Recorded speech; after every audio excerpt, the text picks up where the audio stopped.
Olá! O Sala de Visitas entrevista o advogado Odeismar de Brito. Ele foi vereador há cerca de 10 anos, de 2001 a 2004. Apesar de ter apenas um mandato como vereador, representou o ex-prefeito Vitório Antoniazzi como líder de governo aqui na Câmara. Chegou a Valinhos ainda na adolescência, para não mais deixar a cidade. Atualmente tem escritório no bairro Nova Valinhos. Vamos saber como o ex-vereador Odeismar de Brito, conhecido por Brito, entrou para a política neste Sala de Visitas. Boa tarde, Brito. Seja bem-vindo aqui ao Sala de Visitas da TV Câmara Valinhos. Muito boa tarde, Denise. Boa tarde, colegas do estúdio. Boa tarde, telespectador que nos vê agora. E por que você chegou a Valinhos? Interessante. Eu vim a Valinhos em final de 77, porque uns tios meus, meu tio e irmão do meu pai, que morava no interior também do estado, mudou para cá. E eu já tinha o desejo de sair da minha cidade por conta do estudo. Por eu gostar de estudar, e eu já vislumbrava aí a faculdade, e eles mudaram para Valinhos, e eu, então, me convidei a vir com eles. E meus pais permitiram, porém eles ficaram só 6 meses aqui, né, no ano de 78, foram embora. Foi quando eu precisei ficar e onde eu fui, inclusive, procurar um lugar para morar, e fui morar numa república. E de que cidade você é? Cidade de Poloni. Poloni. Poloni. São Onde Paulo. fica mais ou menos? Na região de São José do Rio Preto. 40 quilômetros depois de Rio Preto. Ah, depois. Depois de Rio Preto. E aí você morou aqui em República e foram anos difíceis? Foi sim. Não foram, foi, porque foi menos que um ano praticamente. Mas foi superado, graças a Deus, e com a ajuda de amigos que nós tínhamos feito aqui em Valinhos. Fiquei nessa república e depois os meus pais vieram me visitar e desejaram vir para cá. E em 79 mudaram para cá. Desde então toda a sua família... Todas. Eu sou o mais velho de 5 irmãos, todos nós estamos aqui em Valinhos. E como você avalia esse tempo que você morou em Valinhos e ainda era estudante, né? Você fazia faculdade em Campinas? Não. Bom, eu avalio como tempo abençoado, até hoje. Valinhos tem sido uma bênção para a minha família. E daqui de Valinhos eu fui em 84 para Atibaia trabalhar.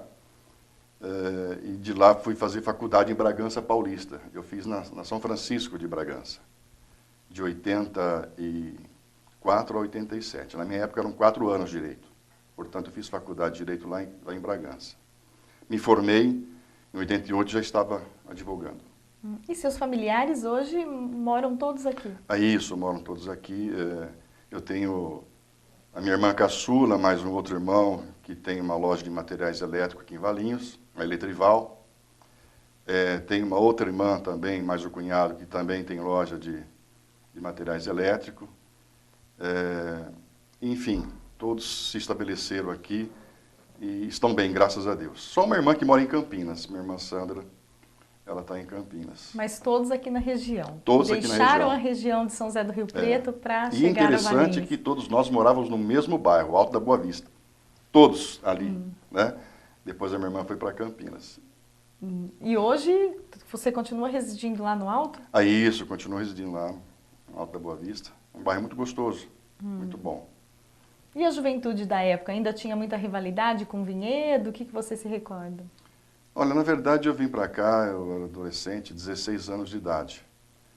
E eu vivi a minha adolescência aqui mesmo, em Valinhos, e centrado no nosso bairro ali. Eu não fui assim, aquele jovem que passeava muito, ia distante, então foi muito concentrado. E hoje, como advogado, como é desempenhar essa função aqui em Valinhos? Muito bom. Foi melhor. Quais são as diferenças aí? A diferença é que aumentou muito o número de advogados. E quando eu iniciei a advocacia, em 88, nós não tínhamos mais do que 40 advogados em Valinhos. E o advogado que atuava na assistência judiciária gratuita, no convênio com a OAB e a Procuradoria, ganhava bem. Ganhava bem porque eram poucos advogados, né? Então, naquela época, deu para fazer uma boa carteira. E depois, isso até é bom, é importante, foi aumentando o número de faculdades. E com isso, soltando mais profissionais, né, para atuar. E eu acredito que isso é um fator que veio a aumentar a concorrência, né? Isso é bom, mas o sol está aí para todos, né? Então, na sua época já era difícil passar no exame da ordem? Não. Era fácil, Não era. Era mais fácil. Hoje é muito mais difícil. Hoje é muito mais, né? Na minha época, você tinha um exame no último ano e você passava por um exame oral também. Então, tinha Nossa, oral, então. Tinha banca, né? Mas eles eram flexíveis, entendeu? Então, você tinha o exame, sim, passou por exame, mas era obrigatório passar pela banca. E uma banca onde tinha 3 profissionais, né? Um era representante da OAB, e um do judiciário e o outro é professor. E eles não forçavam muito a barra, não. Hoje é muito mais difícil. Que bom que é muito mais difícil hoje. Você falou do convênio da OAB com a Defensoria, né? Com a Defensoria. Hoje está difícil, inclusive, receber o dinheiro do Estado, né? Porque o Estado é um mal pagador por advogado, né? Tem que argumentar várias vezes, né? Eu, por exemplo, eu tenho pelo menos uns 10 protocolos lá na Defensoria, porque eu não consigo receber o dinheiro. O juiz arbitra um valor, eles pagam menos. E quando pagam? E criam obstáculos, às vezes, né? Por causa de um ponto e vírgula, de uma palavra a mais ou a menos. E tem o propósito mesmo de dificultar. A gente vê que a situação é econômica, né? Vira em torno do dinheiro. E por falta de caixa ou situação difícil dos cofres públicos, a gente passa por essa situação de burocracia. E quais áreas você atua? Eu, preponderantemente, na área civil. Né? Mas o escritório faz trabalhista. Nós não fazemos tributário, mas temos convênio com o escritório de Campinas, que agora mudou para Valinhos. Não fazemos previdenciário, também temos convênio. Nós não deixamos de atender, nós atendemos todas as áreas. Porém, tem área que o escritório não faz, mas temos convênio com outros colegas. Mas a minha área mesmo é a área civil. Agora, eu gosto, por hobby, é criminal. Mas criminal, bem entendido, agora é só júri popular. Fiz bastante júri popular aqui em Valinhos, e atuei muito na área criminal há tempos atrás. Mas pelo convênio. Pela Defensoria. Pela Defensoria. E agora, eu não estou mais ligado ao convênio da Defensoria, eu faço particular. E particular são poucos, né? Então eu gosto muito da área criminal na parte de júri popular. E aqui júri só tem uma mulher que faz, né? Doutora Ruth. Só ela que ficou no convênio. Na Defensoria só ela. Só ela que ficou e tá aí. E como você vê assim, a estrutura do Poder Judiciário aqui na cidade? Olha, estrutura física já está a desejar há algum tempo. Né? Nós precisamos de mais espaço. O Fórum de Valinhos, no formato padrão dele, que é um formato de construção em H, ele tem metade do H, mas ele tem a estrutura física, ele tem a estrutura de alicerce para a outra parte do H. Né? Isso é uma questão política para nós conseguirmos. Então, o espaço está muito está muito apertado. E na estrutura de pessoal, também muito a desejar. Pessoas aposentam, pessoas falecem, funcionários, às vezes são transferidos, e não é preenchido, né, aquelas ausências. Então, está muito a desejar. Ou seja, a morosidade cada dia pior em Valinhos. E a política? Por que você entrou para a política aqui em Valinhos? Olha, um pouco porque despertou em mim, mas o que me motivou mais foi o incentivo de pessoas. Pessoas que viram na nossa personalidade, no nosso caráter, no nosso modo de viver e ser, viram que poderia dar certo. E como eu sou uma pessoa que gosta de comunicar, não tenho dificuldade, gosto de estar em contato com pessoas, gosto de atender pessoas, gosto dessa relação humana, e isso tudo me levou à política, mas principalmente por incentivo de pessoas amigas. E deu certo, a primeira vez que eu concorri, eu não fui eleito. Fui bem votado, mas não eleito. Na segunda oportunidade, eu fui eleito. E aí diminuiu as cadeiras, de 17 para 11. Tentei a reeleição novamente, não fui eleito. Faltou um pouco de votos. E aí deixei mão. E uma dessas pessoas que te incentivou foi o ex-prefeito Vitório? Não, até então eu não tinha assim, esse contato com o prefeito. Eu tive incentivo do Mauro Penido, tive incentivo do Amaury Queiroz, tive incentivo do meu falecido sogro, ele incentivou muito, e talvez outras pessoas que eu não me recordo agora. Mas quem incentivou bastante mesmo foi o Amaury, o Mauro, que me deram coragem de concorrer. E depois o apoio que eu tive da família, do meu sogro, né? Sem o apoio das pessoas próximas fica difícil, né? E você foi líder do prefeito Vitório aqui na Câmara de 2003 e 2004, né? Foi uma época difícil para você ou foi fácil representá-lo aqui na Câmara? Foi muito difícil. Até então, 2001 e 2002, era o senhor Luiz Bisotto, o líder do prefeito. E ele saiu e o prefeito Vitório, então, me convidou. Eu aceitei, mas foi difícil.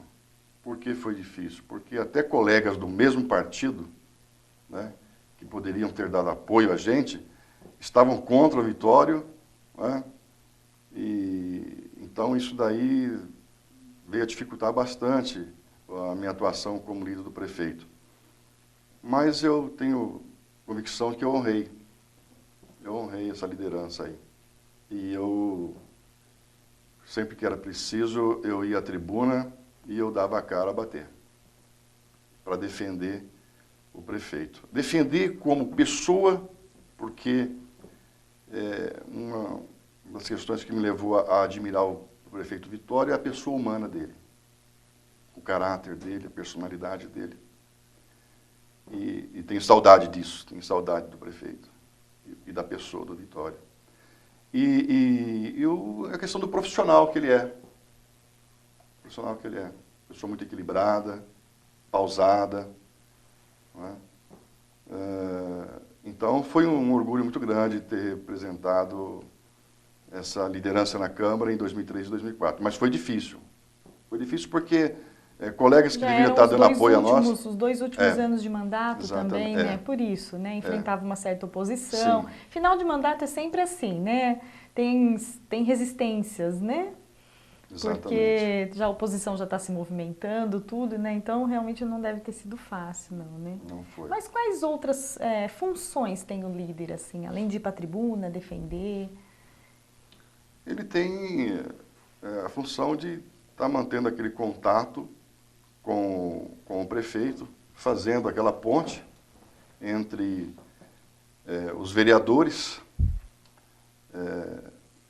principalmente essa daí, né, de você levar situações, levar condições, você levar pedidos, solicitações, você expor a situação, o momento que está acontecendo, manter o prefeito informado e também ser o porta-voz do prefeito, né, quando o prefeito assim desejava, e defender naquilo que era preciso. Então, o contato com o prefeito sobre todos os procedimentos da Câmara, sobre possíveis projetos, a gente estava sempre comunicando, levando e trazendo, né, informações.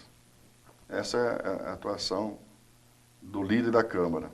E está sempre atuando como o conciliador, né? Como conciliador.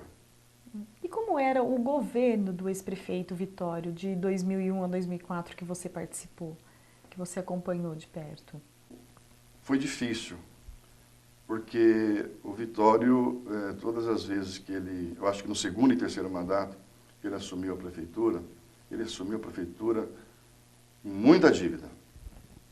E ele é um grande saneador. Foi difícil porque não tinha dinheiro. A prefeitura Como estava agora, não super tem dinheiro. endividada, né? E, inclusive, foi obrigado a fazer um projeto de pagamentos, onde o Banco do Brasil já segurava o dinheiro, né? E sobrava muito pouco. Então, foi muito difícil. Essa recordação eu tenho. E obras? O Vitório era um prefeito de fazer obras?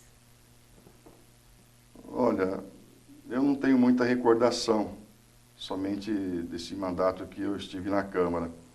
Mas eu acredito que sem a dinheiro não dava para dificuldade fazer, financeira, né? né, do cofre público foi um grande dificultor aí, inibidor dele estar investindo em obras. Eu não me recordo de alguma obra, acho que na educação, escola, sim. Saúde também, o pessoal saúde, sempre falava bem, né? Exatamente. Mesmo assim, ele trabalhou bem.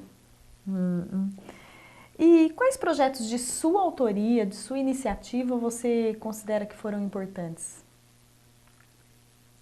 Olha, Denise, eu não me recordo exatamente de algum projeto assim que destacou. Eu me recordo de um que foi interessante. Eu não sei se já era líder do governo ou antes disso. Lembro que o hospital estava numa situação muito difícil mesmo, e questão financeira. E eu, na época, fui falar com o Vicente Marchiori. Ele era da Secretaria de Finanças. E aí surgiu essa ideia de por que a Câmara tem que devolver somente no final do mandato o dinheiro que sobra do orçamento dela. Ela não pode estar devolvendo isso e esse dinheiro ser usado? Foi quando, então, o Vicente, conversando com ele, veio a ideia de fazer um requerimento, como uma sugestão, para que a Câmara liberasse parte do orçamento que sobrava, isso mês a mês, e esse dinheiro fosse destinado exclusivamente para a Santa Casa. Isso partiu de mim. Eu fiz o requerimento, apresentei, não foi aprovado o requerimento pelos meus pares, e logo em seguida o presidente da Câmara, que então é Edinho, veio com o mesmo requerimento, como autoria dele, né, e foi aprovado o requerimento. Isso daí foi interessante, porque até então a Câmara, o hospital não tinha essa verba, e passou a ter essa verba e ajudou muito. Começou aí. Fora isso, outros projetos do dia a dia, eu não me recordo. Eu acho que a função do vereador é sim apresentar projeto, ser criativo, porém a função maior dele que ele desempenha é a função de estar fiscalizando e aprovando ou não projetos que o Executivo manda para a Câmara. Tanto que, se for fazer uma pesquisa, a maior parte dos projetos aprovados na Câmara não são dos vereadores, são projetos enviados pelo Executivo, né, pelo prefeito. E, vez ou outra, algum vereador surge com algum projeto inédito, né? Mas que muitas vezes também não é competência do vereador, pela Constituição, apresentar o projeto, né? Muitas vezes a competência para apresentação de projetos é do Poder Executivo, né? Porque a nossa Constituição limita muito a atuação do vereador para legislar. Né? Ele não pode, por exemplo... Você, como advogado, acho que ficava nesse conflito, né? Porque para o advogado é um pouco mais fácil entender a competência do vereador, né? E interessante que o vereador não pode apresentar projeto que venha trazer ônus, custo. Isso é executivo. Não pode, né? mexer com o pessoal, né? Então, folha de pagamento. ele é limitado. Então ele Ele é limitado. Porém, não é isso que o povo pensa, o cidadão pensa, né? Ele entende diferente. Ele entende que a função principal do vereador é estar apresentando projetos, enquanto que a função principal dele é estar analisando projetos e vendo a viabilidade, necessidade da aprovação de projetos que o Executivo encaminha. E fiscalizar, né? E fiscalizar.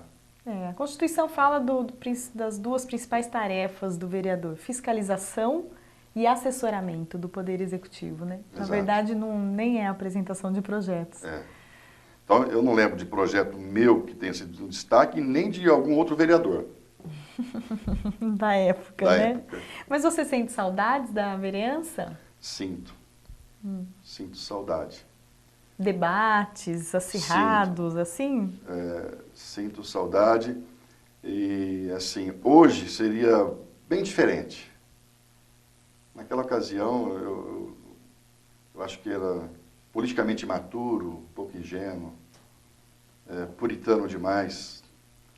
E hoje não. Hoje, obviamente, tem mais experiência, né? Ajuda bastante a experiência, com né? certeza. Seria diferente. Para melhor. Você pretende se candidatar novamente? Eu não posso dizer que sim, também que não. Né? Minha grande preocupação é a minha vida profissional. Quando eu fui vereador, e a minha advocacia diminuiu. Né? Diminuiu um pouco. E a política é envolvente, né? E com isso foi diminuindo a minha advocacia, e quando eu deixei a Câmara e voltei para o escritório integral, eu percebi essa dificuldade. Então, eu precisei de uns 2 anos para recuperar. Ainda mais no direito. Você sabe o que eu ouvi falar? Eu ouvi falar o seguinte: pessoas que foram procurar o Brito advogado, e a resposta era: olha, ele está na Câmara. Ah, é? Ele é vereador. Então agora ele é político? Ah, tá bom.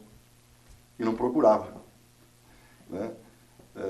Procurava o advogado Brito, mas como o advogado Brito agora é político, entendeu? A não ser que existia algum interesse, né? Alguma relação política aí, prefeitura, tudo bem. Mas fora isso, eu sentia essa situação que as pessoas deixavam de procurar você. O profissional porque virou político. Né? Mas também, por outro lado, muitas pessoas que nós conhecíamos, pessoas mais necessitadas, né? Aí elas viam uma força a mais aí. Elas procuravam, então, essa procura de pessoas mais necessitadas, carentes, aumentou. E você hoje está ligado à política de alguma forma? Eu fui convidado pelo prefeito Cleiton, junto com Mauro Penido, para assumir o PPS, Partido Popular Socialista, cujo presidente estadual é o Davi Zaia, né, e o nacional é Roberto Freire. Eu estou como presidente do PPS. PPS de Valinhos, então, está sob sua presidência. Sim. Interessante. E a Câmara hoje, você acompanha o trabalho dos vereadores? Não tenho acompanhado. Uma pena, porque gostaria, inclusive, de estar assistindo às sessões, mas, por enquanto, ainda no meu bairro não alcança.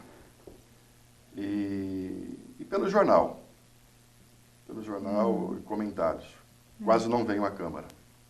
Na sua época não tinha TV Câmara, né? Não tinha internet, né? Hoje também você conseguiria acompanhar pela internet, né? É verdade. Tem essa possibilidade, mas não tenho acompanhado. Mas agora, como presidente do PPS, precisa se envolver agora com estou política. voltando. Precisa. Você foi vereador junto com o atual presidente da Câmara, o Lorival, né? Como que era enfrentar a oposição na época? O Lorival fazia uma oposição acirrada ao Vitório, né? Forte. E você líder de governo. Como que era essa relação? Olha, durante a sessão, nós degladiávamos, vamos dizer assim. Né? E o Lorival ele sabe separar muito bem. Né? Ele era a oposição mais forte e ele não poupava, não. Mas ele sabia separar. Terminava a sessão, né? Ele sabia fazer a diferença.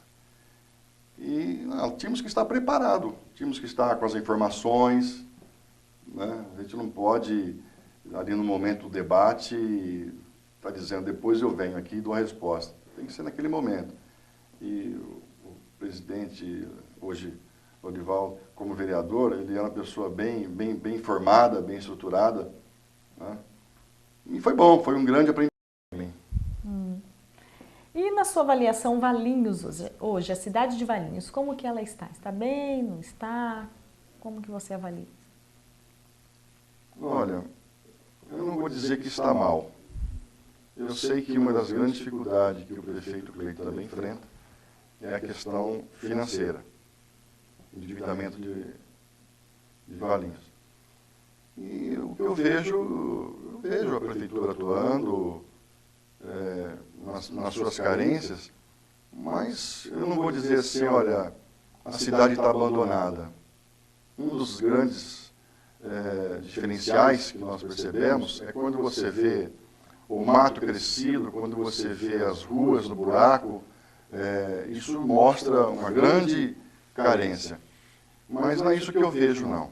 Também não tenho andado, não tenho investigado, talvez eu não possa responder isso com todo conhecimento. Mas pelo que eu vejo, está caminhando, na dificuldade, mas está caminhando. Acredito que o prefeito Cleiton tem feito uma boa administração. Brito, a gente está terminando a entrevista, infelizmente. Gostaria que você fizesse suas considerações finais. Eu quero agradecer muito a você, Denise, o convite de poder ter essa oportunidade de estar falando um pouco da nossa história política de Valinhos e dizer ao que nos assiste, àqueles que estão nos assistindo agora, e também agradecer aquelas pessoas que me deram força, que confiaram em mim, que votaram em mim e que me elegeram. Né? Obviamente eu sei daqueles que estiveram mais próximos e que deram aquela força para a gente. Mas tem aqueles que deram força sem eu saber dessas forças. Então eu quero agradecer a todas essas pessoas e dizer que se eu voltar à política, eu quero voltar a contar com essas pessoas, com o apoio delas, dos familiares. E eu, sem falsa modéstia, quero dizer assim que eu gostaria de voltar. E sinto que, voltando, eu poderei trabalhar muito mais, fazer muito mais, de maneira consciente, madura, pela nossa cidade, por Valinhos, representar com dignidade. Quero agradecer a oportunidade, espero voltar outras vezes e desejar a você e ao seu grupo felicidade nesse trabalho seu. E o Sala de Visitas retorna somente na próxima segunda, porque amanhã, sexta-feira, a TV Câmara exibe o telejornal Câmara em Notícias com o apresentador Gustavo Schiesaro e também com reportagens do jornalista Aelton Aquino. Até lá!